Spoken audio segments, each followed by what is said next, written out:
सरकारी उच्च माध्यमिक विद्यालय वीरनरसिंहपुर नवम श्रेणी जड़े छात्री। ब्रिटिश समय कथा इंग्लिश शासन में भारतीय लोक अतिष्ठ हो जाइथिले। ओडिशा रे मध्य इंग्लिश मानकर अत्याचार असह्य हो पड़िथिला।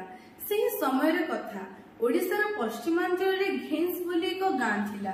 से गाँव जमीदार आदिवासी थिले। से छोट बेलू साहसी सत्यनिष्ठ और देशप्रेमी थिले। जंगल थिला तांको राज्य और पहाड़ थिला तांको दुर्ग। जन्म माटी प्रति तांकर अपार भक्ति और समर्पण भाव थिला। से समय रे राजतंत्र शासन चली थाए। ब्रिटिश माने धीरे धीरे ओडिशार राज्य गुडी को दखल करुथिले। संबलपुर मध्य तांको निशाना रे थिला।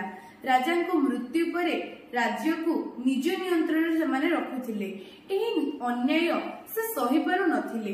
वीर सुरेंद्र सायंको सह से मिसी ब्रिटिश मानक विरोध रे युद्ध करिया पई आगे आसिले। से गरिला युद्ध रे दक्ष थिले। तांको सहयोगी मानक सहित इंग्लिश सेना को आक्रमण करे हठात अदृश्य हो जाउथिले। तांकर युद्ध कौशल और साहस देखि इंग्लिश मानक मन रे भय पसिला। ब्रिटिश माने तांको धरिबा पई बहु चेष्टा कले। पुरस्कार मध्ये घोषणा कले, किंतु तांको लोकप्रियता एते थिला जे स्थानीय लोक माने तांको जीवंत देवता बोली मानुथिले। तेणु इंग्लिश माने तांको धरि पारु नथिले।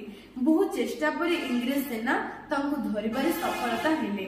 से मृत्यु को हसी हसी स्वीकार कले मध्य, किंतु इंग्लिश मानकर बसिता हेबाकू से स्वीकार कले नहीं।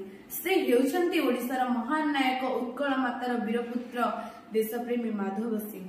तांकर आत्मबलिदान ओडिशार स्वाधीनता आंदोलन को नुआ शक्ति देला। धन्यवाद।